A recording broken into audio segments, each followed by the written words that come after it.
Good morning students. कल जो है हमने बात की थी शेर खान के अर्ली लाइफ के बारे में और उसके कुछ एक अभियानों की हमने इसमें चर्चा की थी।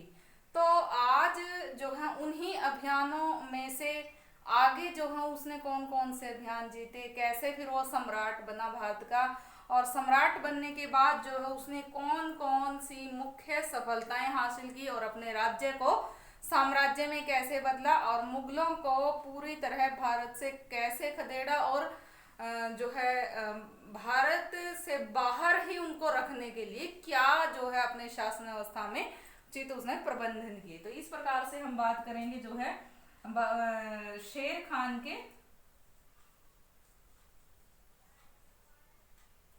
अभियानों की।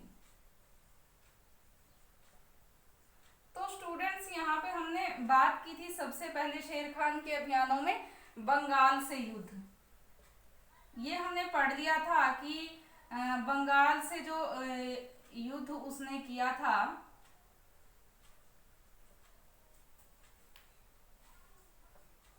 1529 में।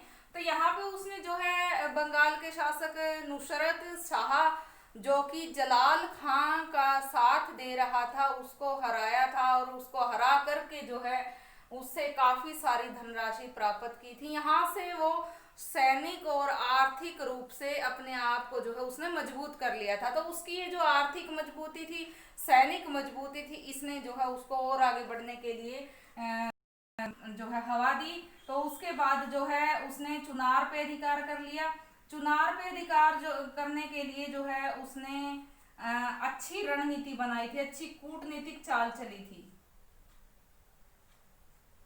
चुनार पे जो है अधिकार, तो 1530 में जो है उसने ताज खां सारंग खानी की जो विधवा पत्नी थी लाड मलिका का चुनार पे शासन था। लाड मलिका जो है वहां की महारानी थी। तो उससे जो है उसने शेर खान ने उससे विवाह कर लिया और विवाह करने के बाद चुनार पे जो है उसका अधिकार हो गया। यहाँ पे चुनार आर्थिक और सैनिक दृष्टि से काफी महत्वपूर्ण स्थान था और इस प्रकार से उसने जो है एक अच्छे कुशल कूटनीतिज्ञ की तरह कूटनीति का सहारा लेते हुए विवाह करने के बाद यहाँ पे आर्थिक और सैनिक संपन्नता प्राप्त कर ली। उसके बाद जो है हुमायूं से संघर्ष किया।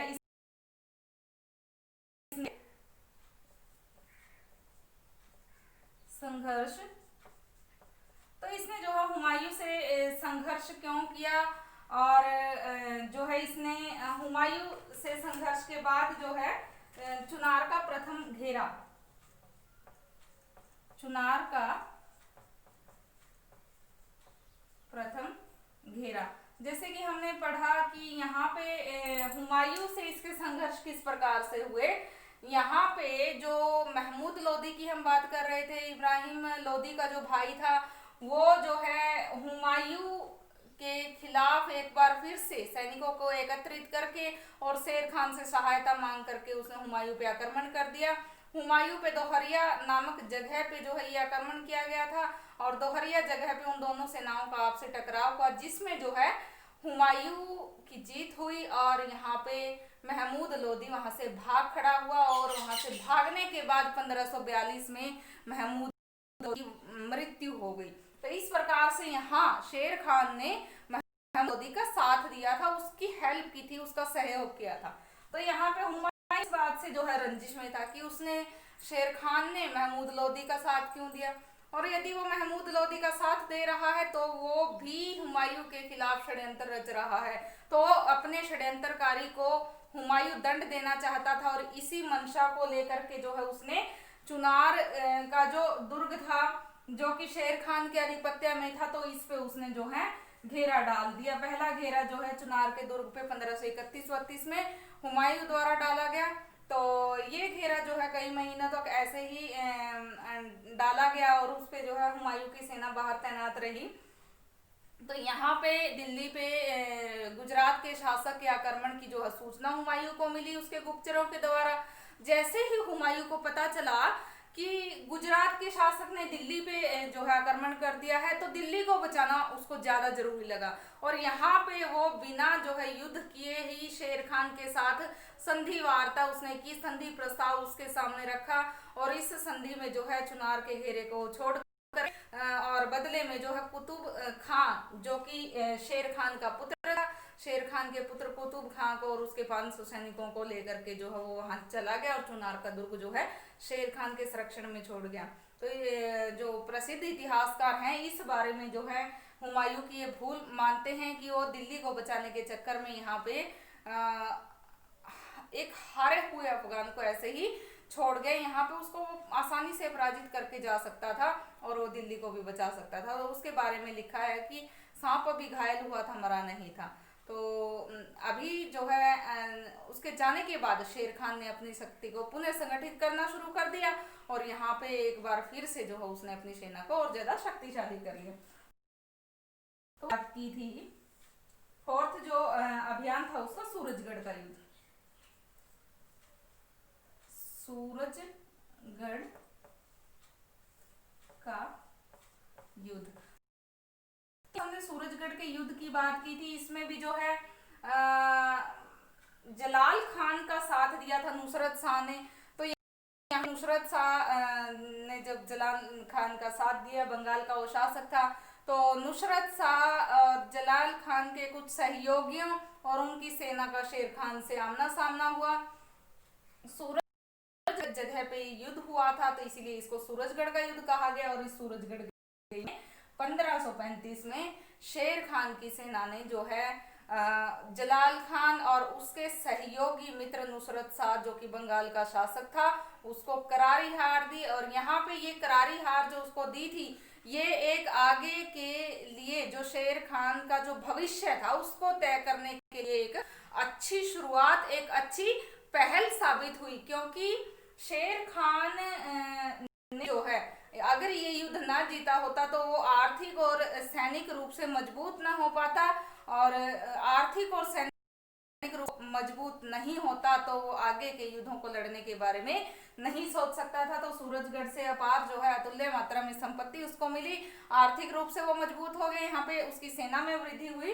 तो इस प्रकार से सूरजगढ़ राजनीतिक और जो है आर्थिक भविष्य के लिए काफी जो है उसके मार्ग में एक मील का पत्थर साबित हुआ। तो इसके बाद अब हम बात करते हैं रोहतासगढ़ का बंगाल और रोहतासगढ़ पर अधिकार। बंगाल और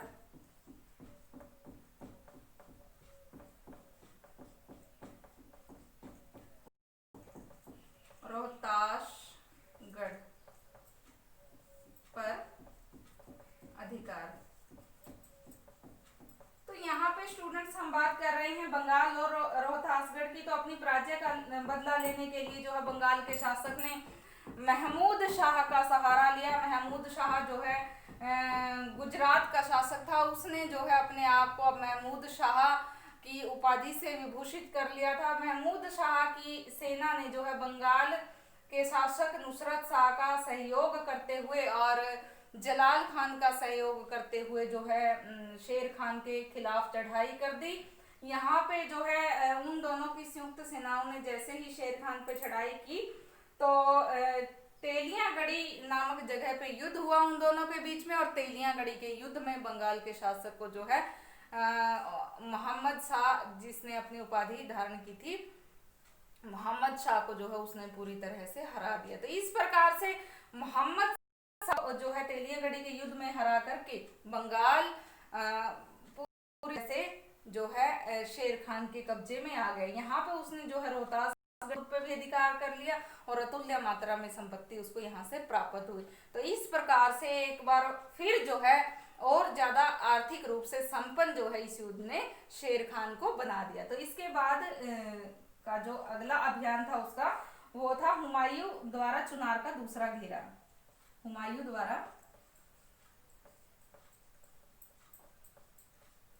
चुनार का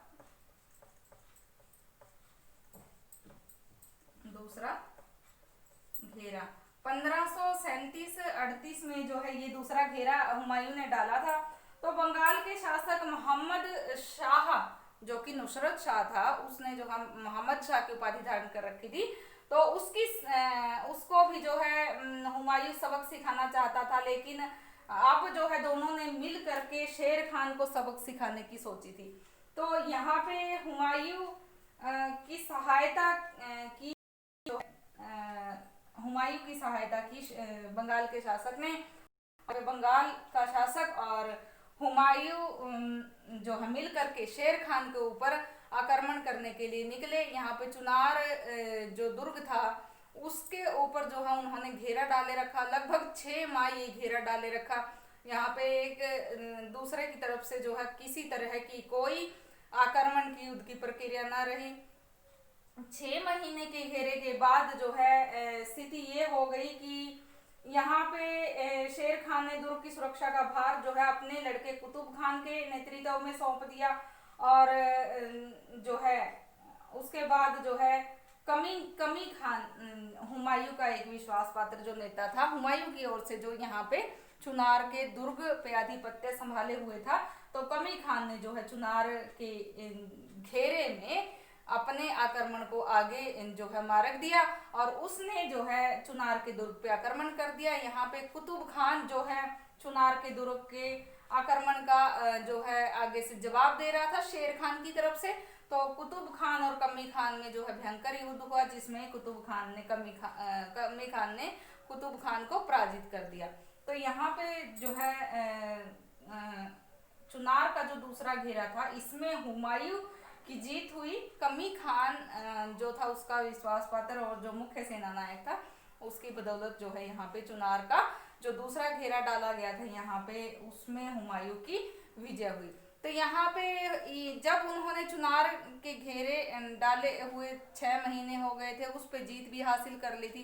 दूसरी तरफ शेर खान ने क्या किया, बंगाल जाके गोड़ का जो दुर्ग था उसमें जो है उसने उस पर धावा बोल दिया और वहां पे उन्होंने गौड़ के दुर्ग से और रोहतासगढ़ के दुर्ग से अतुल्य मात्रा में संपत्ति हासिल कर जो है रोहतासगढ़ के दुर्ग में शिफ्ट कर ली। तो इस प्रकार से हुमायूं ने जो चुनार का जो दूसरा घेरा डाला था, तो उसका जो ध्यान है वो बंगाल की तरफ से हट गया था और वहां से गौड़ के दुर्ग में जो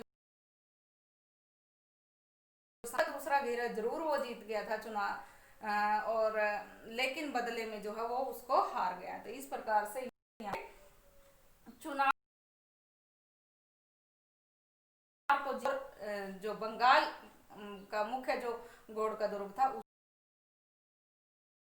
तो इसके बाद बात करते हैं हम चौसा के युद्ध की।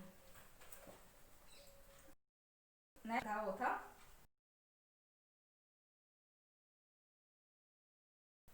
युद्ध।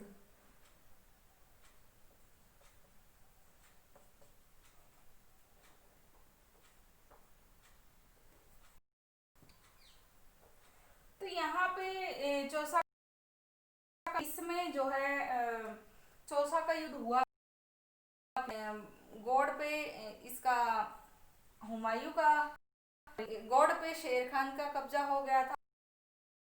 जो दुर्ग था उसको हुमायूं ने जीत लिया था।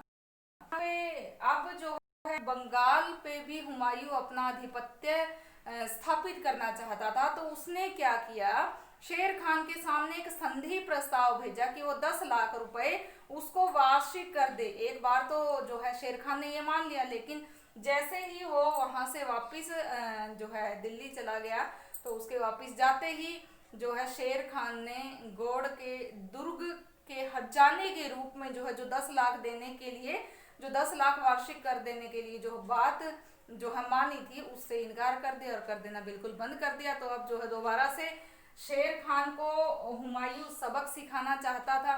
दूसरा, वो बंगाल पे भी कब्जा करना चाहता था, गौड़ पे भी बंगाल का जो गौड़ का दुर्ग था उस पे भी जो करना चाहता था। तो इस मंशा को पूरी करने के लिए जो है वो सेना को लेकर के जो है चौसा के मैदान में दोनों सेनाएं आमने सामने खड़ी रही। तो दोनों ही ओर से कोई खास प्रतिक्रिया युद्ध की नहीं हुई।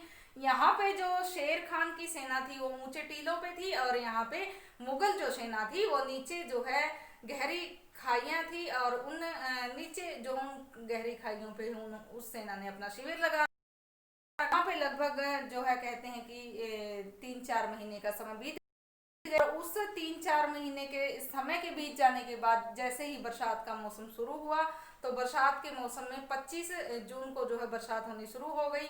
अगले दिन सुबह जो है 26 जून को मुगल सेना ने अपने शिविरों को ठीक करना जब शुरू किया, चौसा के मैदान में अपने शिविरों में जो पानी भरने लग गया था, उस पानी से जो है अपने शिविरों को ठीक करना शुरू किया। तो जो अफगानी सेना थी, शेर खान की जो सेना थी, एकदम से ही जो है मुगल सेना पे जो है उन्होंने धावा बोल दिया। और इस तरह से अचानक एकाएक हुए हमले से मुगल सेना संभल नहीं पाई और वो डर के भागने लगी।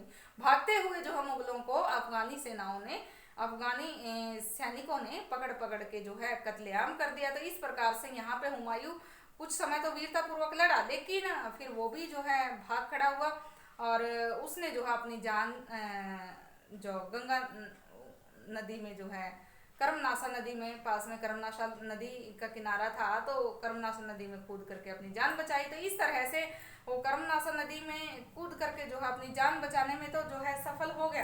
तो वहां पे कहते हैं कि निजाम नामक भिश्ती ने अपनी जो है हुमायूं को अपनी नाव में बिठा करके जो है गंगा नदी पार करवाई। तो हुमायूं ने वचनबद्धता स्वरूप उसको एक दिन का राजा बनाने का जो है वचन दे दिया था। तो इस प्रकार से यहाँ हमने देखा कि कैसे एक अच्छी कूटनीति वश जो है बरसात के मौसम का इंतजार करके शेर खान ने चौसा का युद्ध जीत लिया था। तो अब जो है वहां से लड़खड़ाता हुआ हुमायूं कन्नौज आ पहुंचा और कन्नौज से निकल करके जो है वो ऐसे ही लड़खड़ाता हुआ दिल्ली आ पहुंचा। और यहाँ पे आकर के एक बार फिर से जो है हुमायूं ये चाह रहा था कि वो शेर खान को सबक सिखाए। इधर शेर खान ये सोच रहा था कि हुमायूं को कैसे पूरी तरह से भारत से खदेड़ दिया जाए। तो इन दोनों के बीच में जो एक और युद्ध हुआ वो था कन्नौज का युद्ध। कन्नौज का युद्ध, तो यहाँ पे कन्नौज का जो युद्ध था वो 17 मई 1540 को हुआ था। चौसा से भाग के काफी सारे कष्ट जो है हुमायूं ने सहन किए। उसने जो है अपने सभी भाइयों को इकट्ठा किया और उन सभी भाइयों के साथ मिल करके जो है बातें की और चर्चा की इस विषय पे कि एक चिंता का विषय बन गया था उनके लिए कि अफगान जो थे अपनी शक्ति रूपी पांव को पसार रहे थे और उनकी जो साम्राज्य था उसको धूल में मिला रहे थे और यहाँ से उनको पूरी तरह खदेड़ने में लगे हुए थे। तो अब जो है उन्होंने इस स्थिति से उबरने के लिए ये सोचा कि क्यों ना कन्नौज और उसके आसपास के क्षेत्र पे अपना आधिपत्य स्थापित कर लिया जाए, कहीं जो है वो अफगानी जो लोग हैं वो उस पर अपना आधिपत्य न स्थापित कर ले। तो इसके लिए जो है उसने अपने भाइयों से, अस्करी हिंदाल से, कामरान से जो है वार्ता की। उसके भाइयों ने उसका साथ देने से इनकार कर दिया। तो इस प्रकार से यहाँ अपने भाइयों के द्वारा कोई सहयोग नहीं मिला। उसके भाइयों ने जो है उससे अलग होकर के जो शेर खान से युद्ध लड़े उसमें उसके भाइयों की मृत्यु हो गई। तो इस प्रकार से हुमायूं अब अकेला पड़ गया था। तो अकेले पड़े हुए हुमायूं ने जो है आगरा में फिर से अपनी सेना को संगठित किया और एक बार फिर से कन्नौज की ओर वो निकल पड़ा। यहाँ पे जो है कन्नौज में जाकर के शेर खान के सामने एक बार फिर से वो खड़ा हो गया और यहाँ पे मुगल सेनाओं ने शिविर लगा लिए। उधर शेर खान की सेनाओं ने जो है कन्नौज या बिलग्राम कहे जाने वाली जगह पे शिविर लगा लिए। तो दोनों ही सेनाओं के शिविर आमने सामने थे। यहाँ फिर से पहले चौसा के युद्ध वाली स्थिति दोहराई गई। जो अफगानी जो सेना थी उन्होंने मुगल सेनाओं पर किसी तरह का आक्रमण नहीं किया, बल्कि इंतजार किया कि कैसे ही वर्षावास शुरू हो, वर्षा काल शुरू होने के बाद ही वो आक्रमण करने की जो है कुटिल चाल दिमाग में सोच रहे थे। तो यहाँ पे हुआ ये कि वर्षा काल का समय शुरू हुआ और यहाँ पे जैसे ही वर्षा शुरू हुई और अगले ही दिन फिर से जो है उन्होंने मुगल सेनाओं पे आक्रमण कर दिया। यहाँ पे मुगल सेना के जो शिविर थे फिर से जो है नीचे के मैदानों में होने के कारण वो दलदल में, कीचड़ में हो गए और यहाँ पे दलदल और कीचड़ होने के कारण मुगल सेना बड़ी आसानी से जो है यहाँ से हार गई। हुमायूं को भी जान बचा करके भागना पड़ा। तो यहाँ पे हुमायूं को जो है उसने भारत से खदेड़ दिया था। तो कन्नौज के युद्ध में हुमायूं को खदेड़ने के उपलक्ष्य में उसने शेर खान ने अपने आप को शेर शाह की उपाधि से भारत का सम्राट घोषित कर दिया। तो इस प्रकार से जो फरीद कहे जाने वाला व्यक्ति एक शेर को मार शेर का कलेजा रखने के कारण बहार खान के द्वारा शेर खान की उपाधि से विभूषित हुआ था। और अब यहाँ पे कई सारे अपने छोटे छोटे अभियानों को जीतने के बाद जो है अपनी महत्वाकांक्षा को बढ़ाते हुए उसने जो ये कन्नौज का युद्ध जीत करके मुगलों को भारत से खदेड़ा था। तो यहाँ पे इस उपलब्धि को हासिल करने के उपलक्ष्य में उसने अपने आप को शेर शाह की उपाधि से जो है भारत का सम्राट घोषित कर दिया। तो अब शेर खान शेर शाह के नाम से भारत का नया सम्राट घोषित हो गए और यहाँ पे एक नए राजवंश सुराजवंश की उत्पत्ति हुई, जो कि आगे चलने वाले 15 साल के लिए जो है भारत पे उन्होंने शासन किया। तो इस प्रकार से शेर शाह जो है, शेर खान जो है शेर शाह के नाम से भारत का नया सम्राट बन गया। और इस नए सम्राट ने जो है बहुत सारी उपलब्धियां आगे हासिल की। तो एक सम्राट के रूप में उसने क्या जो है उपलब्धियां हासिल की उसकी हम चर्चा करते हैं। एक सम्राट के रूप में शेर शाह की सफलताएं।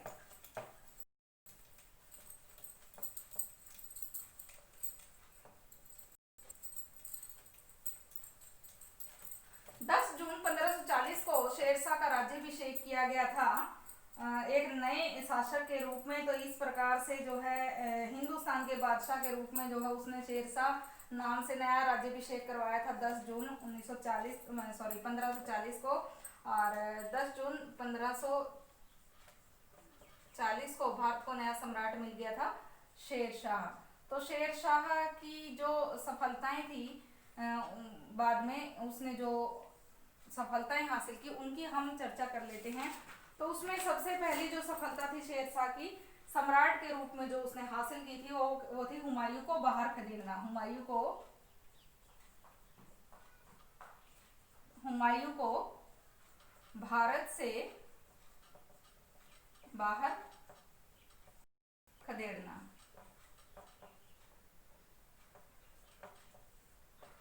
तो जो है सबसे पहले जो है वो ये चाहता था कि उसने मुगलों की शक्ति का पूर्ण रूप से अंत तो कर दिया है, लेकिन अब भी दोबारा से वो संगठित हो सकते हैं, दोबारा से जो है उसके राज्य पे कब्जा कर सकते हैं, उसको जो है उसके राज्य को जो है अंत के कगार पे ला सकते हैं। तो इसीलिए जो है वो पूर्ण रूप से हुमायूं को भारत से बाहर खदेड़ना चाहता था। इसके लिए जो है ख्वाजा खां को उसने नियुक्त किया और ख्वाजा खां ने मुगलों को पूर्ण रूप से भारत से बाहर खदेड़ने का कार्य किया। तो इस प्रकार से उसकी पहली मुख्य सफलता थी। दूसरी सफलता थी विजय। गख्खर प्रदेशों की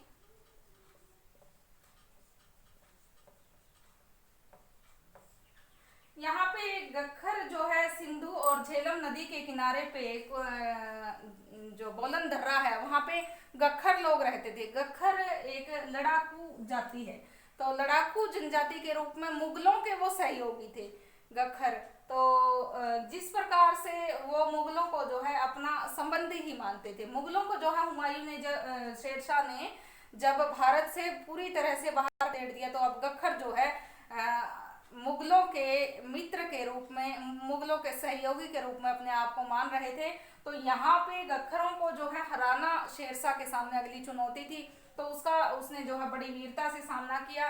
गख्खरों के साथ उसने युद्ध लड़ा और गख्खरों के प्रदेशों पे जो है सिंधु और झेलम नदी के किनारे के आसपास के क्षेत्रों को जीत लिया, बोलन दर्रे को जीत लिया और गख्खर लोगों को यहाँ पे करारी हार मिली। तो इस प्रकार से एक और जो मुगल सेना की संरक्षक बन सकती थी, उसकी हिमायती थी, उसकी मित्र बन सकती थी, उस शक्ति को जो है उसने हरा दिया था। तो ये एक और जो है मुख्य सफलता एक सम्राट के रूप में शेरशाह ने हासिल की। उसके बाद है बंगाल की पुनर्विजय। बंगाल की पुनर्विजय। तो ये 1541 में शेरशाह ने उत्तर पश्चिमी सीमा पर बंगाल के में जो है खरीज खान को जो है नियुक्त किया।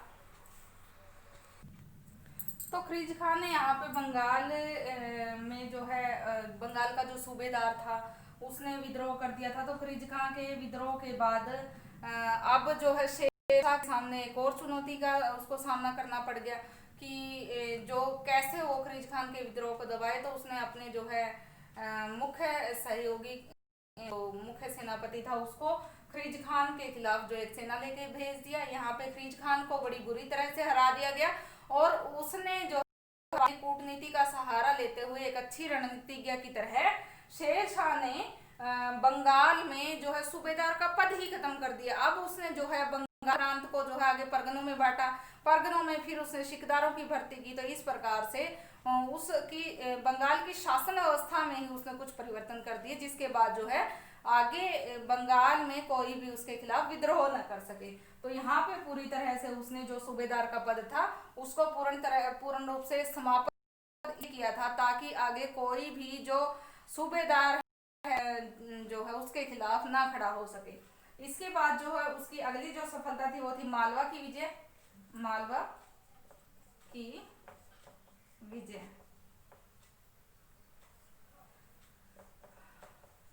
मालवा की विजय जो है 1542 में उसने हासिल की थी। तो यहाँ पे मालवा जो प्रदेश था, यहाँ पे गुजरात और जो सिंध जो क्षेत्र है उस ओर से मुगलों के मालवा जगह से घुसने के आसार उसको दिख रहे थे कि इस प्रदेशों से जो है मुगल वापिस आ सकते हैं।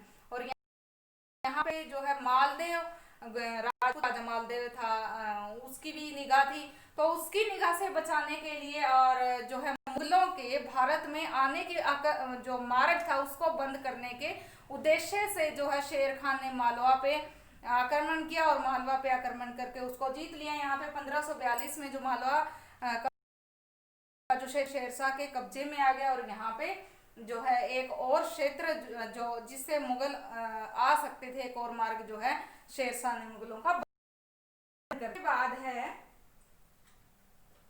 रणथंभौर की विजय। रणथंभौर के भी दुर्ग को जो है शेर खान ने किस इरादे से जीता था। यहाँ पे रणथंभौर पर उस्मान खान का अधिकार था। मालवा से लौटते हुए जो है उसने सोचा कि क्यों न रणथंभौर के दुर्ग पर भी विजय हासिल कर ली जाए। यहाँ पे मालवा के जो है युद्ध को जीतने के बाद वो रणथंभौर की ओर से गुजर रहा था, तो यहाँ पे उसने रणथंभौर को भी जीत लिया और रणथंभौर की विजय भी जो है उसके वरदान साबित हुई। उसके बाद जो है रायसीन की विजय, ये 1542 में ही हुई थी। रायसीन की विजय, रायसीन की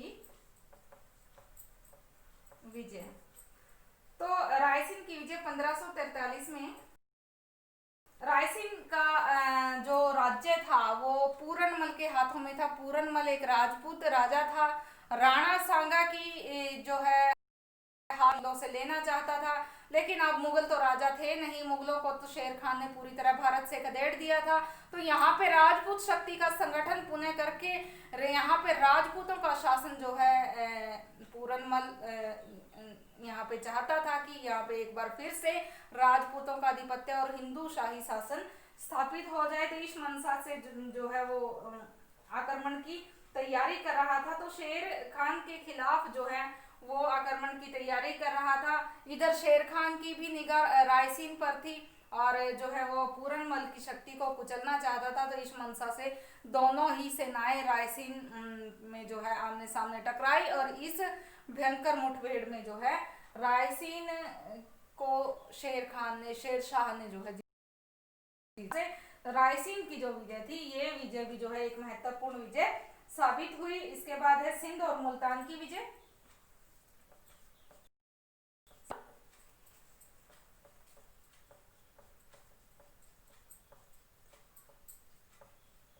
मुल्तान की विजय। तो यहाँ पे सिंध और मुल्तान की जो विजय थी 1543 ईस्वी में हासिल की थी। सिंध और मुल्तान ऐसे क्षेत्र थे जिनसे शेर खान को कभी भी विद्रोहों का सामना करना पड़ सकता था। तो यहाँ पे उसने अपने दो मुख्य विश्वास पात्रों को भेज करके सिंध और मुल्तान में होने वाले विद्रोहों को दबाने की पहले ही तैयारी कर ली और अपनी सेना और अपने जो विश्वास पात्र मुख्य सैनिक थे उनको जो है भेज करके उसने सिंध और मुल्तान क्षेत्रों को भी जीत लिया था। इसके बाद है मारवाड़ की विजय 1544 ईस्वी में। तो यहाँ पे जो है मारवाड़ पे भी राजपूत लोगों का एक संगठन इकट्ठा हो रहा था। यहाँ पे राजपूत लोग जो है अपनी शक्ति को संगठित कर रहे थे, इकट्ठे हो रहे थे और यहाँ से जो है अफगानी सेनाओं को वो करारे हार देने की योजनाएं बना रहे थे। तो जो है मारवाड़ पे विजय हासिल करना उसके लिए काफी जरूरी हो गया। तो यहाँ पे मारवाड़ का शासक था उस समय मालदेव।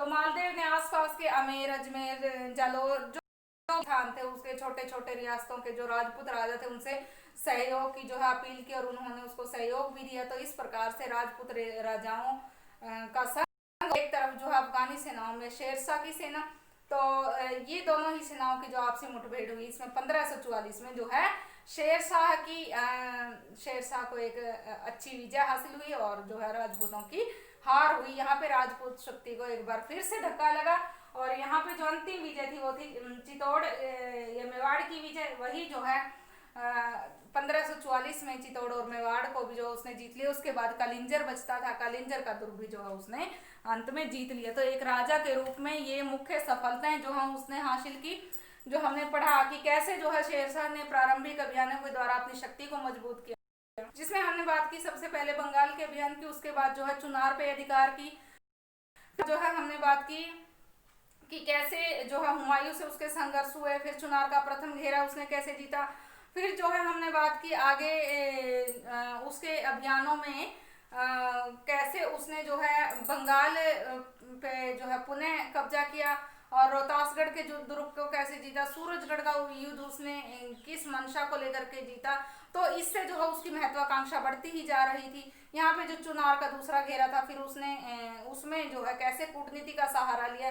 चुनार के दूसरे घेरे में वो हार जरूर गया था लेकिन दूसरी तरफ उसने बंगाल के जो है कोड जगह को जीत लिया था। फिर हमने बात की उसके बाद कि कैसे जो है उसने गौड़ को जीता। उसके बाद जो है चौसा का युद्ध हुआ। चौसा का युद्ध में उसने कैसे रणनीति का, कुशल कूटनीति का परिचय दिया और उसके बाद जो है बिलग्राम का युद्ध जीत करके उसने मुगलों को पूरी तरह से भारत से खदेड़ने में जो है वो और उसके बाद उसने 10 जून 1540 को अपना राज्याभिषेक करवाया और भारत के सम्राट के रूप में शेर से जो है भारत की गद्दी पे भारत के सम्राट के रूप में जो है। तो यहाँ पे सम्राट के रूप में उसने क्या सफलताएं हासिल की उसके बारे में भी हमने बात की। सबसे पहले उसके सामने उसने ये चुनौती थी कि कहीं मुगल दोबारा से एकजुट न हो जाएं और उसके ऊपर आक्रमण न कर दें, तो उसने जो है हुमायूं को भारत से बाहर खदेड़ दिया। उसके बाद जो है गखर प्रदेश, जो कि गखर लोग मुगलों के जो सहयोगी थे उनको परास्त करना था, उसने जो है गखरों के प्रति एक अभियान किया जिसमें बोलन दर्रे और उसके आसपास के और झेलम नदी के आसपास के एरिए पे उसने कब्जा कर लिया। उसके बाद जो बंगाल को उसने पुनर्विजित किया।